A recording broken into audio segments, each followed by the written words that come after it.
बेयो जाबाय सानसेयारि बड'सा खौरांलाइनि दिनैनि थामहिनबा 2 नभेम्बरनि बिसान। दिनैनि बिसाननि थुनलाइयारि आयदायाव सोर सोरनि लिरथिया सेबखांजादों बेखौ फोरमायनो थाखाय आखायाव लानाय जाबाय। गलाघाटनि पबित्र ब्रत दैमारिनि सोरजिनि गुमुर, अदालगुरिनि सोमखोर दैमारिनि गोथारसिनमोन, अदालगुरिनि इयुनसा बर'नि सिमां, बाक्सानि सबिराम बर'नि आलाय अरन महर, बाक्सानि रैदोम बर'नि दोगोन गोहोमा,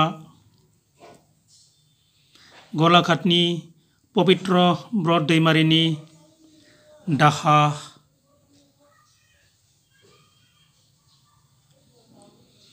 बिस्वनाथनि निरन दैमारिनि नों गैयाब्लाबो आं नोंनि सेरावनो दं, क'क्राझारनि फनि महन इस्लारिनि जिउनि फैमाल,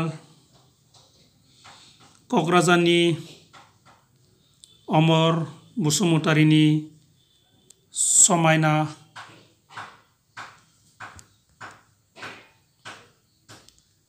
निर्मल चन्द्र बसुमतारिनि बर'नि फिसाफोर खन्थाइया सेबखांजादों आरो रन्जय नार्जारिनि जाम्बानि आखु सुंद' सल'आबो सेबखांजादों। मिजिंथिबायदि सानसेयारि बड'सा खौरांलाइयाव अराय नोंथांनि बेसेन बहरा लिरथिखौ दैथायहरबाय थागोन आरो सानसेयारि बड'सा खौरांलाइखौ अराय अनसायलांबाय थागोन। गोजोन्थों।